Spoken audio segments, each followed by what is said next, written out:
नमस्कार व्यूअर्स, मैं हूं अमीश देवगन और आप देख रहे हैं देश की सबसे लोकप्रिय चर्चा आर पार, देश की सबसे ट्रेंड सेटिंग डिबेट आर पार। बीजेपी ने चुनाव से ऐन पहले अपना जांचा परखा और आजमाया हुआ सियासी दांव चलने का प्रयास किया है। एक बार फिर से वो चल भी दिया है और ये वो दांव है जिसे 2022 में गुजरात में अपनाया गया। तब विजय रूपाणी की जगह भूपेंद्र पटेल को, यानी एक अनजाने चेहरे को सीएम बनाया गया और नतीजा यह हुआ कि बीजेपी ने रिकॉर्ड सीटों के साथ सत्ता में वापसी की। फिर 2022 में भी उत्तराखंड में 2023 के त्रिपुरा चुनाव से पहले भारतीय जनता पार्टी ने चेंज ऑफ गार्ड वाला फॉर्मूला अपनाया और इसका जबरदस्त सियासी फायदा भी हुआ और इन सब राज्यों में बीजेपी की जोरदार वापसी भी हुई। अब सिर पर लोकसभा का चुनाव है और उसके ठीक बाद हरियाणा में विधानसभा का चुनाव है और बीजेपी की हरियाणा में हालत खराब थी, ऐसा बीजेपी को लग रहा था या फिर अटकलें ऐसी लगाई जा रही थी। और इससे ठीक पहले हरियाणा में बीजेपी ने सीएम की कमान बदल दी है। तो क्या बीजेपी हरियाणा में एक तीर से 2-3 निशाने साधने वाली है? लेकिन एक तरफ यह फॉर्मूला है तो दूसरी तरफ सियासी पलटी भी जोरदार तरीके से चल रही है। हरियाणा में बीजेपी और जेजेपी की राह अब अलग हो चुकी है, तो बंगाल से लेकर महाराष्ट्र तक विपक्षी गठबंधन में भी पलटी का सिलसिला जारी है। तो आज इन तमाम पॉलिटिकल मुद्दों पर होगी देश की सबसे बड़ी पॉलिटिकल बहस, सियासत पलटी मार। इस सियासत में किसी का कोई यकीन नहीं है। जन चौधरी जो कहते थे मैं चवन्नी नहीं हूं जो पलट जाऊंगा, लेकिन पलट गए। जेजेपी जो कहती थी हम नहीं पलटेंगे, उनको आज बीजेपी ने छोड़ दिया या फिर वो दरकिनार हो गए और उनकी पार्टी भी टूट गई।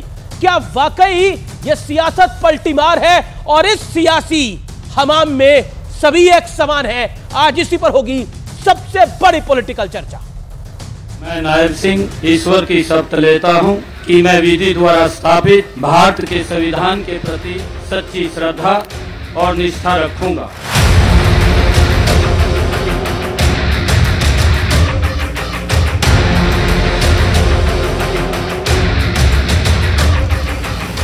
हरियाणा में सियासत ने ऐसी पलटी मारी कि रातों रात मुख्यमंत्री बदल गए, गठबंधन के सहयोगी बदल गए और इसके बाद शुरू हुआ सियासी वार पलटवार।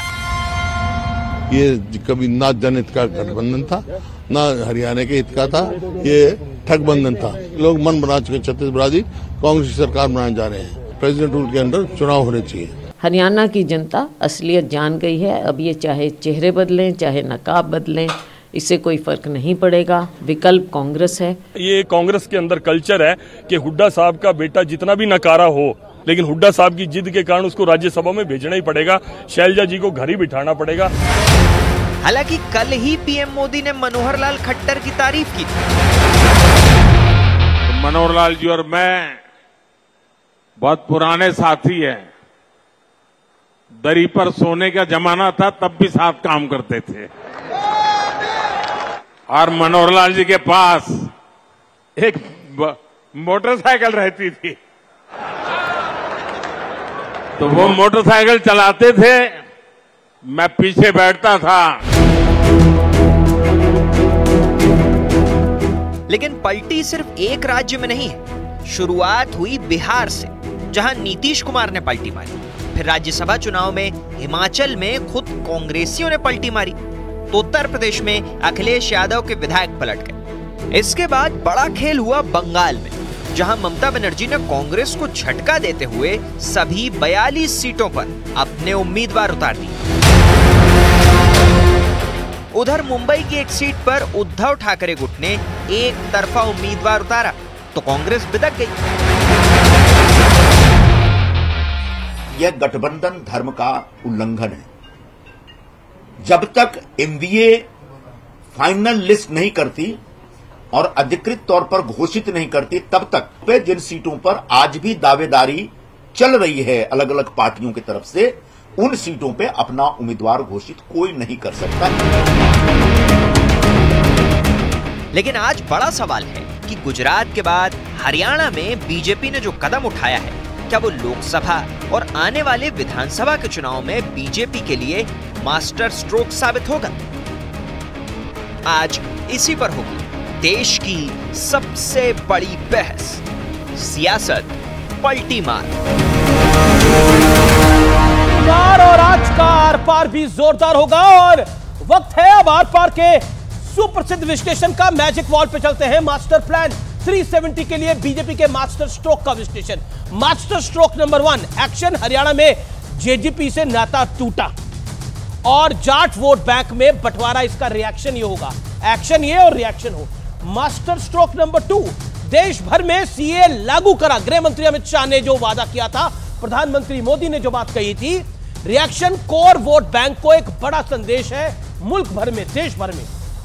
Master stroke number 3, action. PM Modi की ताबड़तोड़ रैलियों और योजनाओं का ऐलान, सियासी समीकरण के साथ विकास के एजेंडे पर जोर है।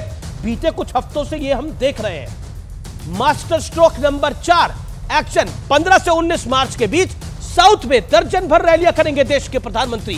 नॉर्थ और साउथ की सीटों का संगम बनाने की कोशिश है। बीजेपी इस बार साउथ इंडिया में परचम लहराना चाहती है और कल जब हमारा ओपिनियन पोल आएगा आपको हम बताएंगे कि आखिरकार ग्राउंड जीरो से रिपोर्ट क्या आ रही है। लेकिन आज का बड़ा प्रश्न यही है कि बीजेपी के आक्रामक रणनीति से क्या 370 की गारंटी है? क्या दलों को तोड़ लेने से 370 की गारंटी है या यह बीजेपी का अति आत्मविश्वास है? यह भी आज का सवाल है। मेरे साथ बात करने के लिए कौन कौन है, आइए परिचय करा देते हैं। सुधांशु मित्तल मेरे साथ भारतीय जनता पार्टी के नेता हैं, बड़े दिनों बाद आर पार में जुड़ रहे हैं, उनका अभिनंदन है। सीनियर लीडर है भारतीय जनता पार्टी के। मेरे साथ आज की चर्चा में रोहित अग्रवाल है, रालोद के प्रवक्ता है, नेता है, उनका अभिनंदन है। सुनील यादव है, प्रवक्ता समाजवादी पार्टी के। मेरे साथ विवेक श्रीवास्तव है, लेफ्ट के नेता, उनका अभिनंदन है। मेरे साथ राजेश गुप्ता, आम आदमी पार्टी के विधायक भी जुड़ेंगे, उनका भी अभिनंदन है। आप तमाम लोगों का स्वागत है। लेकिन आज की शुरुआत रोहित अग्रवाल आपसे करनी होगी और शुरुआत इसलिए आपसे करनी होगी कि आप अभी अभी ताजे ताजे आए हैं इनके पास। लेकिन जेजेपी 4.5 साल थी, लेकिन जब वो गई है तो उसके विधायक टूट गए हैं, पार्टी छिन्न भिन्न हो गई है। सुनते दुष्यंत चौटाला परेशान है और कह रहे हैं कि मेरी पार्टी छीन ली मुझसे। आप तो अभी अभी ताजे ताजे गए हैं, देखिए 4 साल बाद आपके हालात क्या होंगे?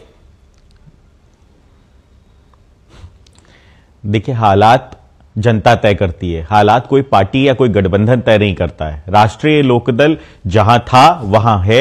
राष्ट्रीय लोकदल में है, किसान हित की बातें करता है, युवाओं के हित की बातें करता है, महिला हित की बातें करता है। हमने अपना गठबंधन बदला है, हम आज एनडीए के साथ हैं और एनडीए के साथ इसलिए हैं क्योंकि उनके पास विचारधारा है, उनके पास नीयत है, उनके पास नीति है। आपने बोला आप जहां थे वहां नहीं है, आप समाजवादी पार्टी के साथ थे, अब आप वहां नहीं है। आपके नेता का मैं बयान कोट कर रहा हूं, जयंत जी ने कहा था मैं चवन्नी नहीं हूं जो मैं पलट जाऊंगा, लेकिन वो पलट गए। अब वो चवन्नी है, अठन्नी है, मैं उसकी बात पर नहीं आता। लेकिन रुपया है, 2 रुपए है, 500 रुपए, मैं उसकी बात पे नहीं आता। लेकिन पलटी तो मारी आपने। लेकिन जेजेपी ने भी पलटी मारी थी। आज जेजेपी किस हालात में आगे पहुंच गई है? पॉइंट ये है, उनके 5 विधायक बीजेपी के साथ आके बैठ गए। देखिए अमीश भाई, माननीय जयंत चौधरी जी ने यह बयान 2022 के चुनाव में दिया था। 2022 के चुनाव में हमारा जो गठबंधन था वो पूरी तरीके से इंटैक्ट रहा और हमने समाजवादी पार्टी के साथ मिलकर चुनाव लड़ने का काम किया। समाजवादी पार्टी के आज अपने मूल स्वरूप में है जो 2022 में थी। कांग्रेस तो नहीं थी हमारे गठबंधन के अंदर, तो आज तो कांग्रेस समाजवादी पार्टी के साथ है, तो पलटी तो उन्होंने भी मारी है। तो हमको और आपको यह समझना पड़ेगा कि राष्ट्रीय लोकदल जहां था वहीं है। राष्ट्रीय लोकदल किसानों के हित की बात करता था, अभी भी वहीं है।